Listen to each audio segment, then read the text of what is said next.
Hello students, आज हम लोग डिस्कस करेंगे पैथोफिजियोलॉजी ऑफ जॉन्डिस। ठीक, हिंदी में इसको लोग पीलिया भी बोलते हैं। This is Rohit Mathurvedi, assistant professor pharmaceutics, Shalini college of pharmacy, Dehradun. You can follow me on YouTube, Facebook and WhatsApp as well. Jaundice, ठीक है। तो बेसिकली जो टर्म जॉन्डिस है ये एक फ्रेंच टर्म से डिराइव्ड वर्ड है। ठीक है, तो फ्रेंच टर्म क्या है? जॉनिसिस।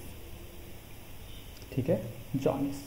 अब जॉनिस की जो मीनिंग जब हम लोग निकालते हैं, इसका मतलब होता है येलो डिजीज से। ठीक है, तो बेसिकली जॉन्डिस एक ऐसी डिजीज़ है, एक ऐसी कंडीशन है जिसमें येलो कलरेशन होता है। ठीक है, और इस जो येलो कलरेशन है इसका जो मेजर रीज़न है, ठीक है, जो रीज़न है वो होता है बिलिरुबिन। ठीक है, अभी हम लोग बात करेंगे बिलिरुबिन क्या है, कहाँ से डेवलप होता है, किस तरीके से ये कलरेशन कॉज करता है। ठीक है, तो जनरली अगर आपने शायद ऑब्जर्व अगर किया होगा तो जो पेशेंट जॉन्डिस या पीलिया से सफ़र कर रहे होते हैं उनकी स्किन में एक तरीके का येलो कलर, या फिर इवन जैसे आइज़ का जो स्क्लेरा है, स्क्लेरा मीन्स जो आइज़ का आपका वाइट पार्ट होता है आइज़ का, उसमें आप येलो कलर ऑब्जर्व करते हैं। ठीक है, जॉन्डिस के केस में तो जो मेजर रीज़न है जॉन्डिस का वो है हमारा लीवर से रिलेटेड। अगर आपके लीवर में किसी भी तरीके का इन्फ्लामेशन, इन्फेक्शन है, या फिर गॉल स्टोन्स में कोई प्रॉब्लम, गॉल ब्लैडर में कोई प्रॉब्लम है, या वहाँ पे कुछ स्टोन्स हो जाते हैं और ये अपना फंक्शन जो प्रॉपरली परफॉर्म नहीं कर पाते, तो इसकी वजह से जॉन्डिस हो जाता है। ठीक है, और बेसिक जो रीज़न है, बिलिरुबिन एक ऐसा कंपोनेंट है हमारी बॉडी का, ठीक है, जो कि आरबीसी का एक ब्रेकडाउन प्रोडक्ट है। ठीक है, आरबीसी का जब ब्रेकडाउन होता है तब बिलिरुबिन प्रोड्यूस होता है। ठीक है, और जब इस बिलिरुबिन का जो मेटाबॉलिज्म है वो लीवर के से प्रॉपर तरीके से ना हो पाए, या बॉडी में किसी भी स्टेप में अगर कोई प्रॉब्लम आ जाए, तो ये बिलिरुबिन हमारी बॉडी में एक्यूमुलेट होता चला जाता है, और उसकी वजह से जितना ज़्यादा एक्यूमुलेशन होगा उतना ज़्यादा येलो कलरेशन हम लोग ऑब्जर्व करते हैं अपनी स्किन और आईज़ में। ठीक है, यहाँ पे मैंने कुछ एग्जांपल दिए हैं, अगर आप लोग यहाँ पे ऑब्जर्व करें, ये आईज़ का जो स्क्लेरा जो वाइट पोर्शन है, ठीक है, यहाँ पे आप लोग येलो कलर ऑब्जर्व कर रहे होंगे। इसके अलावा जो हैंड्स, जो हमारी जो स्किन है, ठीक है, ये येलो कलर और ये लाइट कलर ये आप लोग ऑब्जर्व कर सकते हैं स्किन में। इसके अलावा न्यू बॉर्न बेबीज़ में जॉन्डिस बहुत ही कॉमन होता है।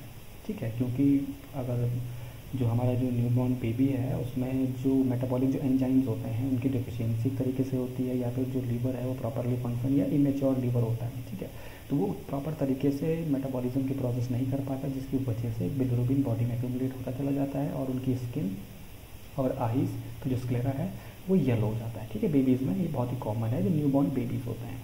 ठीक है, आपको इसमें बिलिरुबिन याद रखना है, पिगमेंट जो है कि रिस्पॉन्सिबल है येलो कलरेशन के लिए।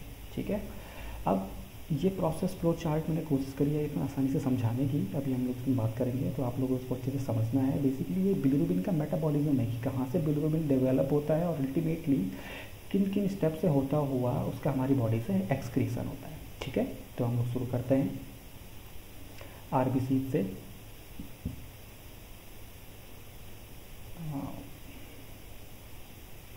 ठीक है, जो ये आरबीसीज है, जो हमारी रेड ब्लड सेल्स हैं, बेसिकली हमको पता है कि इनका जो लाइफ स्पैन है वो ऑलमोस्ट 120 डेज होता है। ठीक है, तो 120 डेज़ के ब्रेकडाउन के बाद जो आरबीसीज हैं उनका दो कंपोनेंट में ब्रेकडाउन होता है, एक तो हो गया हीम, दूसरा हो गया ग्लोबिन। ठीक है, और जो ग्लोबिन होता है, ग्लोबिन का फर्दर कन्वर्जन हो जाता है किसमें? अमाइनो एसिड्स में। ठीक है,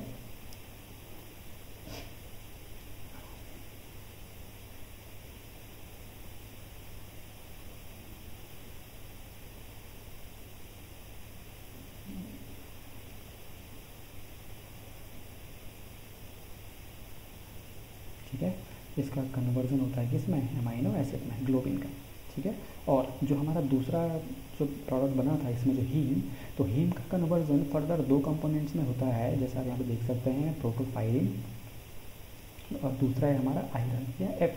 ठीक है, और अब जो ये प्रोटोफाइरिन है, पोरफाइरिन, ठीक है, इसका जो फर्दर कन्वर्जन है वो होता है अनकॉन्जुगेटेड बिलिरुबिन में। ठीक है, जो कि लिपिड सॉल्युबल होता है। तो ये सारी की सारी प्रोसेस कहाँ चल रही है? ये मैक्रोफेजेस के अंदर चल रही है। ठीक है, मैक्रोफेजेस क्या करती हैं? इन डेड आरबीसीज का जो लाइफ में पूरा जाता है उनकी इंगल्फिंग करती है, उनको ब्रेक डाउन करती है ग्लोबिन में और हीम में। ग्लोबिन का फर्दर ब्रेक डाउन होता है अमाइनो एसिड्स में, और ये फर्दर हमारी बॉडी में दोबारा से यूटिलाइज होने के लिए चले जाते हैं। ठीक है, उसके बाद जो हीम है, हीम का कन्वर्जन होता है, ब्रेकडाउन होता है एक प्रोटोपोरफायरिन में, दूसरा आयरन में। ठीक है, और जो प्रोटोपोरफायरिन है इसका कन्वर्जन होता है अनकॉन्जुगेटेड बिलिरुबिन में, और यूसीबी भी इसको हम लोग बोलते हैं शॉर्ट में। तो अनकॉन्जुगेटेड जो बिलिरुबिन है बेसिकली ये लिपिड सॉल्युबल होता है। ठीक है, मतलब कि वाटर सॉल्युबिलिटी इसकी नहीं या कम होती है।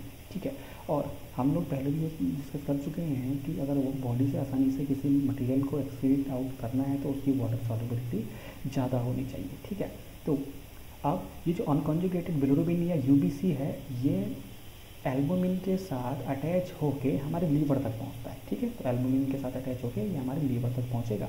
उसके बाद जो यूसीबी है, ठीक है, अनकॉन्जुगेटेड बिलिरुबिन, इसका फर्दर कन्वर्जन होता है कॉन्जुगेटेड बिलिरुबिन या सीबी में। ठीक है, कॉन्जुगेटेड बिलिरुबिन में जो कि मोर वाटर सॉल्युबल होता है। ठीक है, आसानी से बॉडी से एक्सिट आउट हो सकता है। ठीक है, और जो एंजाइम रिस्पॉन्सिबल होता है इस कन्वर्जन के लिए उसको हम लोग बोलते हैं यूजीटी। ठीक है, इसकी फुल फॉर्म है यूरिडिन ग्लूकुरोनाइल ट्रांसफरेज एंजाइम। ठीक है, तो लीवर में यूसीबी या अनकॉन्जुगेटेड बिलिरुबिन का कन्वर्जन होता है किसमें, सीबी या कॉन्जुगेटेड बिलिरुबिन में, जो कि मोर वाटर सॉल्युबल होता है। और जो एंजाइम रिस्पॉन्सिबल है इस कन्वर्जन के लिए वो है हमारा यूरिडिन ग्लूकुरोनाइल ट्रांसफरेज एंजाइम, इसको हम लोग यूजीटी भी बोलते हैं। ठीक है, और फर्दर ये जो जो कॉन्जुगेटेड बिलिरुबिन बना है, जो वाटर सॉल्युबल बिलिरुबिन जो बना है, इसका फर्दर ट्रांसफ़र होता है कहाँ, इसका स्टोरेज होता है बेसिकली हमारे गॉल ब्लैडर में एज बाइल। ठीक है, तो बाइल की फॉर्म में ये बाइल के साथ मिक्स होकर के हमारे गॉल ब्लैडर में स्टोरेज के लिए चला जाता है। उसके बाद जैसे हम लोगों ने कोई भी खाना कंज्यूम किया, ठीक है, कुछ भी खाया, उसके बाद डाइजेशन की जो प्रोसेस होती है, तो डाइजेशन की प्रोसेस में जो बाइल रिलीज होता है हमारे गॉल ब्लैडर से। ठीक है, जो बाइल रिलीज हुआ तो वो बाइल के साथ साथ हमारा जो कॉन्जुगेटेड बिलिरुबिन है वो भी रिलीज हो जाता है। ठीक है, तो अब यहाँ पे हम लोग इंटेस्टाइन वाले पोर्शन में पहुँच गए। ठीक है, इंटेस्टाइन वाले में, क्योंकि यहाँ पे फूड मटेरियल आया, डाइजेशन के लिए बाइल रिलीज हुआ, बाइल के साथ साथ क्या आ गया, कॉन्जुगेटेड बिलिरुबिन। ठीक है, इंटेस्टाइन में। उसके बाद जो ये कॉन्जुगेटेड बिलिरुबिन है हमारे इंटेस्टाइन में, हम पहले से हमको पता है कि काफ़ी सारे माइक्रोब्स हमारे इंटेस्टाइन में प्रेजेंट होते हैं, और उसी माइक्रोब्स की जो एंजाइमेटिक जो एक्टिविटी है, जो माइक्रोब्स हैं वो इस कॉन्जुगेटेड बिलिरुबिन को यूबीजी में कन्वर्ट करते हैं, जिसको हम लोग यूरोबिलिनोजेन बोलते हैं। ठीक है, कंजुगेटेड बिलिरुबिन का कन्वर्जन होता है यूरोबिलिनोजेन में। कौन इसको कन्वर्ट करता है, हमारे जो माइक्रोब्स हमारे जो इंटेस्टाइन में प्रेजेंट होते हैं। और फर्दर ये जो यूरोबिलिनोजेन है इसका स्पॉन्टेनियस ऑक्सीडेशन होता है यूरोबिलिन में। ठीक है, urobilin also called as UB. ठीक है, आपको ध्यान रखना है कॉन्जुगेटेड बिलिरुबिन का कन्वर्जन हुआ किसमें, यूरोबिलिनोजेन में, और यूरोबिलिनोजेन का कन्वर्जन होता है किसमें, यूरोबिलिन में। ठीक है, और ऑलमोस्ट 80 to 90% फ्रैक्शन जो है इस यूरोबिलिन का वो हमारे फीसेस में एक्सक्रीट आउट हो जाता है, और इसी यूरोबिलिन की प्रेजेंस की वजह से हमारे जो फीसेस का कलर है वो ब्राउन होता है। ठीक है, तो जो ब्राउन कलर है वो किसकी वजह से है, यूरोबिलिन की वजह से। और सारा का सारा यूरोबिलिन फीसेस में एक्सक्रीट आउट नहीं होता है, ऑलमोस्ट 20% हमारा ब्लड में एब्जॉर्ब हो जाता है। ठीक है, अब जो ऑलमोस्ट 20% मे भी फ्रैक्शन बुक्स में अलग अलग लिखा हो सकता है, 10 to 20%। ठीक है, और जैसे ही ब्लड में एब्जॉर्ब हुआ तो इसका कुछ पोर्शन हमारे लीवर की तरफ जाता है और कुछ फ्रैक्शन हमारा किडनीज की तरफ आता है। ठीक है, कम फ्रैक्शन हमारे किडनीज की तरफ आता है, और किडनी में फिर से जो हमारा जो एक्सक्रीशन है या जो यूरिन फॉर्मेशन है, यूरिन फॉर्म होता है, और यूरिन के साथ साथ ये यूरोबिलिन एक्सक्रीट आउट हो जाता है, और जो हमारे यूरिन का जो कैरेक्टरिस्टिक येलो कलर है उसके लिए भी ये यूरोबिलिन ही रिस्पॉन्सिबल है। ठीक है, तो मेजर फ्रैक्शन जो है वो फेसेस में एक्सक्रीट आउट होता है, जबकि कुछ पोर्शन इसका हमारा यूरिन में भी एक्सक्रीट आउट जरूर होता है। ठीक है, तो ये एक प्रोसेस फ्लो चार्ट है, ये आपको ध्यान में रखना है, और यहीं से फिर पैथोलॉजी को भी आपको समझना है।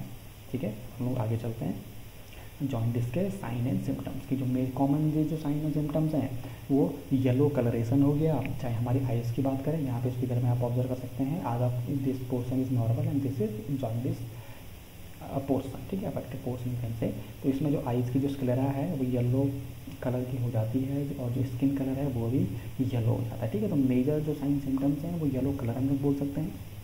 इसके अलावा इसके साथ साथ इचीनेस हो गया, एब्डोमिनल पेन हो गया, वेट लॉस हो गया, वोमिटिंग हो गया, फटीग हो गया, और यूरिन का डार्क कलर से भी हम लोग ये आइडेंटिफाई कर सकते हैं कि patient is suffering from jaundice. ठीक है, अब एटियोलॉजी की हम लोग बात करते हैं, मेजर कौन से कॉमन से रीजंस हैं, कॉजेज़ हैं कि जिनकी वजह से पेशेंट को, किसी पर्सन को जॉन्डिस हो सकता है। तो उसमें सबसे पहला हम लोग बात करते हैं किसी गॉल ब्लैडर की। ठीक है, गॉल ब्लैडर में किसी तरह का इन्फ्लेमेशन हो जाए, या जो जो हमारी बाइल जो डक्ट है, ठीक है, वो डक्ट अगर ब्लॉक हो जाती है, ठीक है, तो वो कहाँ, इंटेस्टाइन में नहीं जा पाएगा। जब इंटेस्टाइन में नहीं हमारा कॉन्जुगेटेड बिलिरुबिन जा पाएगा तो हमारी बॉडी में ही वो एक्यूमुलेट होता चला जाएगा और हमारे जो स्किन है और आइज़ की जो स्क्लेरा है उसमें हमको अपीयर होने लगेगा। ठीक है, इसके अलावा कोई भी ऐसी कंडीशन, सिचुएशन जिसकी वजह से हमारा आरबीसी का जो ब्रेकडाउन है वो बढ़ जाए। ठीक है, अगर आरबीसी जल्दी जल्दी ब्रेकडाउन हो रही है तो उनके ब्रेकडाउन की वजह से ज़्यादा बिलिरुबिन रिलीज़ होगा। तो जब ज़्यादा बिलिरुबिन रिलीज़ होगा तो ज़्यादा बिलिरुबिन एक्सक्रीट आउट तो हो नहीं पाएगा, वो तो हमारी बॉडी में ही एक्यूमुलेट होता रहेगा। इसके अलावा वायरल हेपेटाइटिस है, या हेपेटाइटिस में भी की कंडीशन में भी जॉन्डिस हो सकता है। ऑटो इम्यून हेपेटाइटिस है, ऑटो इम्यून हम लोग ऑलरेडी डिस्कस कर चुके हैं कि ऑटो इम्यून कंडीशन होती है जिसमें हमारी बॉडी का खुद का जो इम्यून सिस्टम है वो गलती से या मिस्टेकनली एक्टिवेट हो जाता है और हमारी बॉडी की सेल्स टिश्यूज़ को ही डैमेज करने लगता है। इसके अलावा कुछ मेडिसिन खा करके भी, जैसे हम लोग बोल सकते हैं पैरासीटामोल वगैरह खा करके भी जॉन्डिस हो सकता है। ठीक है, गिलबर्ट सिंड्रोम, तो बेसिकली ये इनहेरिटेड कंडीशन है, इनहेरिटेड मतलब आपके पेरेंट्स साथ में आएगी।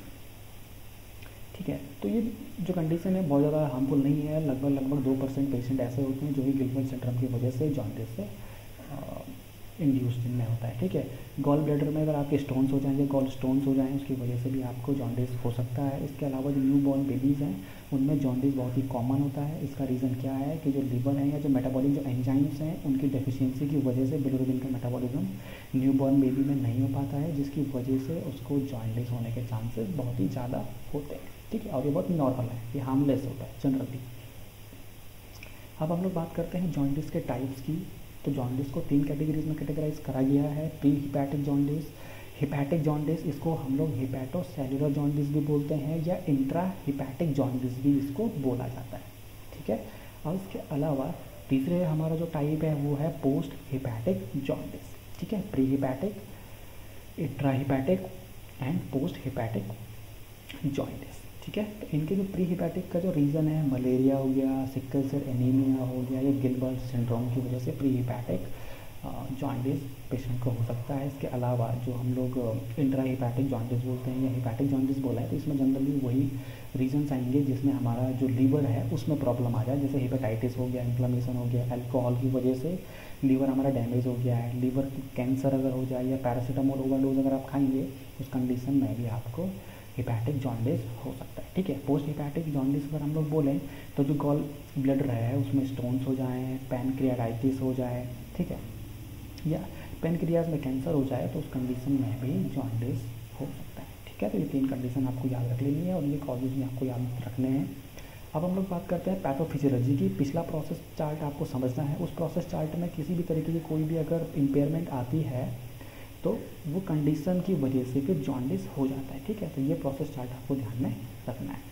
और जब पैथोफिजियोलॉजी की हम लोग बात करेंगे तो इसमें अगर हमारा जो आरबीसीज है उनका ब्रेकडाउन बढ़ जाए, ऑब्वियसली आरबीसीज का ब्रेकडाउन बढ़ेगा तो क्या होगा, बिलिरुबिन का अमाउंट हमारे बॉडी में बढ़ेगी, जिसकी वजह से हमको जॉन्डिस हो सकता है। इसके अलावा जो हिपैटोसाइट में जो कॉन्जुगेशन रिएक्शन है, ठीक है, कॉन्जुगेशन कहाँ पे, जो एक एंजाइम हमारा रिस्पॉन्सिबल था लीवर में, वो एंजाइम हमारा क्या है, यूरिडीन ग्लूकुरोनाइल ट्रांसफरेज एंजाइम। ठीक है, ये कॉन्जुगेशन रिएक्शन बेसिकली हमारे लीवर में हो रही है। अगर ये कॉन्जुगेशन रिएक्शन फेल हो जाए तो जो हमारा अनकॉन्जुगेटेड बिलिरुबिन है वो हमारी बॉडी में एक्यूमुलेट होता चला जाएगा, क्योंकि इसकी लिपिड सॉल्युबिलिटी ज़्यादा होती है और वाटर सॉल्युबिलिटी लगभग ना के बराबर होती है या नहीं होती है। ठीक है,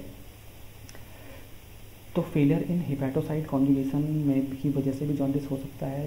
तीसरी कंडीशन है जो बिलिरुबिन है, जो कॉन्जुगेटेड बिलिरुबिन प्रोड्यूस हो चुका है किसी रीजन से, अगर वो एक्सक्रीट आउट ना हो पाए और हमारी बॉडी में ही दोबारा ज़्यादा अमाउंट में रीएब्जॉर्ब होने लगे, ठीक है, उस कंडीशन में भी जॉन्डिस होने के चांसेस बढ़ जाते हैं। ठीक है, ये पैथोलॉजिक कंडीशन की वजह से जॉन्डिस हो जाता है। इसके अलावा एक्स्ट्रा हिपैटिक ऑब्स्ट्रक्शन है। एक्स्ट्रा हिपैटिक में क्या है, जैसे हमारा गॉल ब्लैडर है, ठीक है, गॉल ब्लैडर में स्टोन्स हो जाए, कैंसर हो जाए, या पैनक्रियाज में इन्फ्लेमेशन हो जाए, ठीक है, कैंसर वगैरह हो जाए, तो उस कंडीशन की वजह से भी जॉन्डिस डेवलप हो सकता है पेशेंट्स में। ठीक है, तो इसको ध्यान में रखना है। इसके अलावा जब हम लोग इसके डायग्नोसिस की बात करेंगे जॉन्डिस की, तो यूरिन टेस्ट से हम लोग आइडेंटिफाई कर सकते हैं, सीरम टेस्ट से हम लोग आइडेंटिफाई कर सकते हैं, अल्ट्रासाउंड से हम लोग इसको आइडेंटिफाई डायग्नोस कर सकते हैं, या कंप्यूटराइज्ड टोमोग्राफी या जो सीटी स्कैन जिसको हम लोग बोलते हैं उससे भी हम लोग इसको डायग्नोस कर सकते हैं। एमआरआई स्कैन से भी हम लोग इसको इमेजिंग जो प्रोसेस होती है, मैग्नेटिक रेजोनेंस इमेजिंग जो प्रोसेस है उससे भी हम लोग आइडेंटिफाई कर सकते हैं, या लीवर की बायोप्सी करके भी हम लोग जॉन्डिस को डायग्नोस कर सकते हैं। ठीक है, अब इसके ट्रीटमेंट की हम लोग बात करें, सिम्टोमेटिक ड्रग थेरेपी, अगर सिम्टम्स अपीयर हो रहे हैं तो वहाँ पे मेडिकेशन इसमें शुरू करनी पड़ेगी। ठीक है, और बच्चों में जैसे फोटो थेरेपी का वगैरह करी जाती है, यूवी लैम्प्स हो गया या सनलाइट के पास में उसको लेके जाते हैं, तो ये काफ़ी हद तक बेनिफिशियल होता है जॉन्डिस को क्योर करने में। ठीक है, इसके अलावा बहुत ही सीवियर कंडीशन है तो सर्जरी भी करी जा सकती है। ठीक है, तो this was all about jaundice and its pathology. Again this is Rohit Trivedi, student of pharmacy, Shivaji college pharmacy Dehradun. You can follow me on YouTube, Facebook and WhatsApp as well. Bye bye.